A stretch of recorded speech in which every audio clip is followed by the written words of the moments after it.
Shalom, jumpa lagi dengan saya Lestari dalam acara Live Devotion Roh Kota Pujian. Kami berharap di setiap episode yang kami tayangkan dapat memuaskan saudara akan hadirat Tuhan. Di era globalisasi dan serba digital sekarang ini, kami terus menggali dan belajar untuk dapat memberikan motivasi buat saudara. Untuk itu, subscribe YouTube channel Roh Kota Pujian, follow Instagram ataupun Facebook Roh Kota Pujian. Selamat menikmati hadirat Tuhan. Tuhan Yesus memberkati.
Seperti rusa rindu sungaimu, jiwaku rindu Engkau.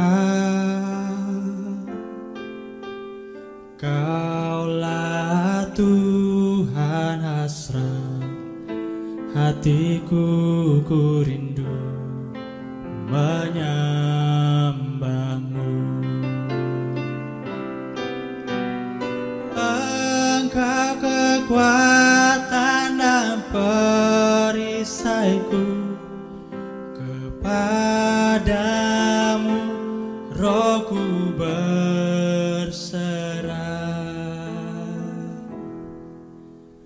Kaulah Tuhan hasrat hatiku, ku rindu menyembahmu. Seperti rusa rindu sungaimu, jiwaku rindu Engkau. Kaulah Tuhan hasrat hatiku, ku rindu menyembahmu. Engkau kekuatan dan perisaiku, kepadamu rohku berserah. Kaulah Tuhan hasrat hatiku, ku rindu menyembahmu.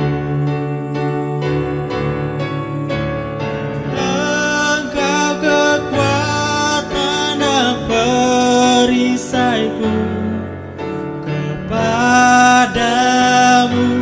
rohku berserah.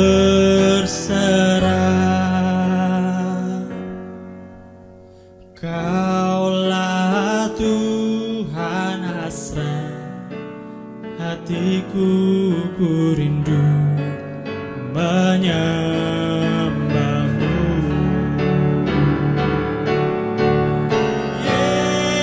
Yesus, Yesus, Kau berarti bagiku.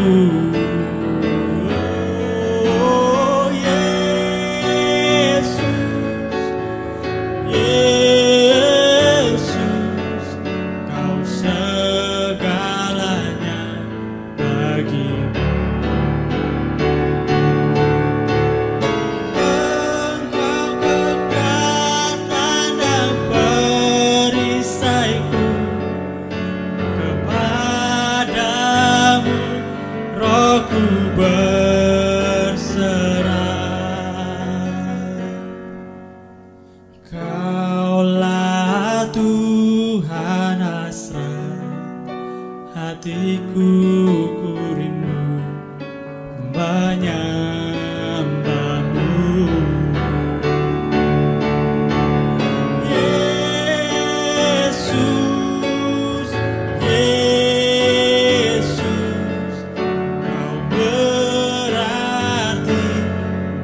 bagiku. Oh Yesus, Yesus, Kau segalanya bagiku. Oh Yesus, Yesus, Kau berarti bagiku. Oh Yesus, Yesus, Kau segalanya bagiku. Kau segalanya bagiku. Kau segalanya bagiku.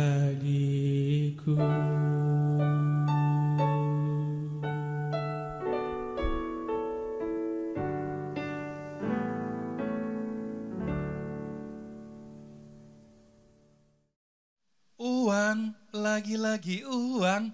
Ada hal yang seringkali orang gereja jatuh, yaitu soal seks dan soal uang.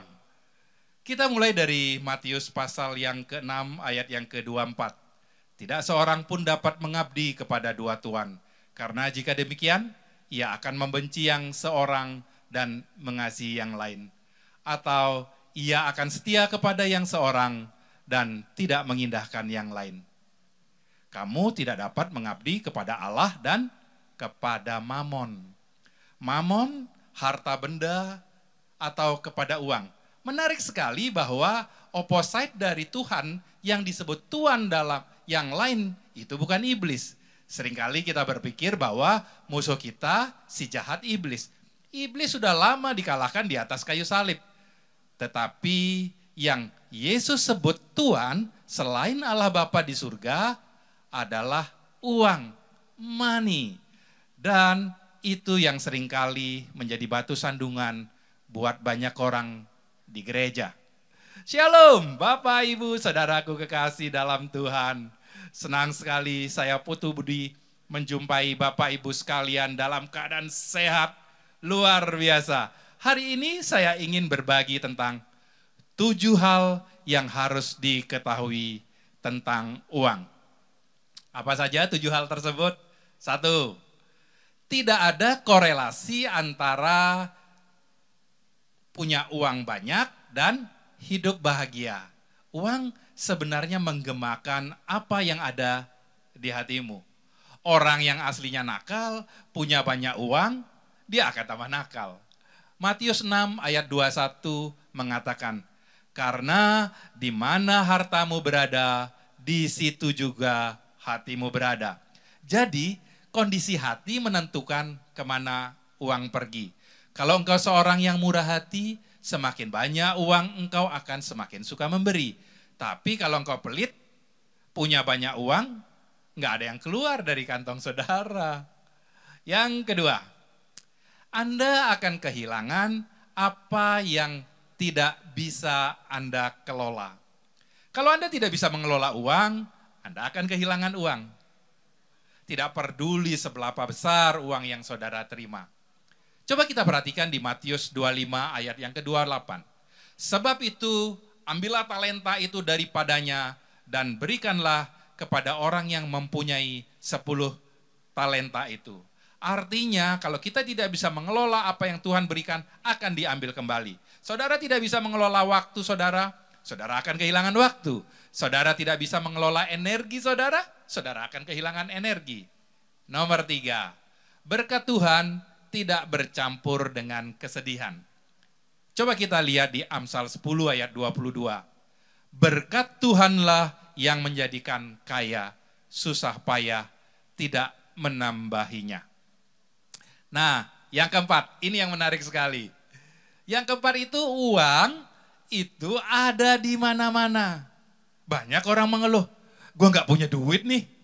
Uang ada di mana-mana. Masalahnya belum ada di kantong saya. Pertanyaan yang menarik adalah, Uang ada di mana-mana itu, bagaimana caranya nyampe ke kantong saya? Itu challenge-nya, itu pertanyaannya. Coba kita perhatikan di Ulangan 8 ayat 18. Tetapi haruslah engkau ingat kepada Tuhan Allahmu, sebab Dialah yang memberikan kepadamu kekuatan untuk memperoleh kekayaan dengan maksud meneguhkan perjanjian yang diikrarkannya dengan sumpah kepada nenek moyangmu. Seperti sekarang ini dikatakan saudara perlu tahu ada harta di dalam saudara. Yang Tuhan kasih kepada saudara itu adalah ability, bukan wealth. Ability untuk memperoleh wealth tersebut. Saudara harus kembangkan kemampuan saudara. Nah, sebelum saudara mengembangkannya, saudara harus menemukan potensi dalam diri terlebih dahulu.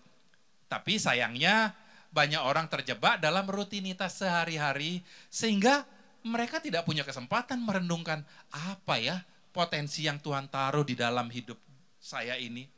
Ide hanya datang pada orang yang siap menangkapnya. Pastikan ide tersebut menyelesaikan masalah banyak orang. Uang hanya mengikuti solusi atas masalah. Makanya dalam hidup ini kita harus menjadi problem solver. Sayangnya banyak anak-anak Tuhan bukan pandai menjadi problem solver, tapi pandai menjadi problem finder. Problem finder, tukang komplain, tidak didatangi uang. Uang hanya mengikuti masalah yang diselesaikan. Jadi kalau saudara bisa menyelesaikan masalah, uang akan datang kepada saudara dengan sendirinya. Apalagi jika saudara menemukan kemampuan saudara dan saudara asah sedemikian rupa sehingga menjadi keahlian. Maka Amsal 22 ayat 29 katakan demikian. Pernahkah engkau melihat orang yang cakap dalam pekerjaannya? Di hadapan raja-raja ia akan berdiri, bukan di hadapan orang-orang hina. Jadikan dirimu skillful, jadikan dirimu master di bidang yang kau geluti. Yang kelima, rencana Tuhan tidak tergantung dari berapa besar uang yang ada di tangan Anda. Satu kali Yesus mengajar kelamaan, sampai orang lupa makan. Murid-muridnya sudah mulai panik nih. Toko sudah tutup, restoran sudah tutup. Suruh mereka pulang cari makan. Yesus bilang, kamu yang harus kasih mereka makan. Kemudian murid-muridnya bilang, berapa duit? 5.000 orang laki-laki, belum termasuk anak-anak. Tapi yang namanya rencana Tuhan pasti tergenapi. Mereka makan nggak sampai kenyang. Ya, sisa berapa? 12 bakul. Uang mereka kepake enggak? Tidak. Rencana Tuhan bisa digenapi tanpa menyentuh uang saudara. Yang penting saudara mau dipakai Tuhan. Yang keenam, Tuhan tidak memberkati saudara untuk saudara menjauh dari Dia. Justru saudara diberkati supaya saudara menjadi dekat dengan Dia. Cara paling aman untuk menjaga berkat Tuhan adalah hidup dekat dengan Tuhan. Jangan malah menjauh. Jangan karena penuh berkat, jadi gak pernah ke gereja, gak mau pelayanan. Pokoknya sibuk banget deh hidupnya. Dan yang terakhir, yang ketujuh. Bukan kemampuan saudara untuk menerima yang menentukan mukjizat Tuhan, tetapi kemampuan saudara untuk memberi yang menentukan mukjizat Tuhan. Orang yang sibuk minta tidak akan menerima berkat mukjizat Tuhan, tapi orang yang sibuk memberi yang akan menerima mukjizat Tuhan. Demikian Bapak Ibu sekalian, saudaraku kekasih, 7 hal yang penting Bapak Ibu sekalian ketahui tentang hakikat daripada uang. Terima kasih, Tuhan Yesus memberkati.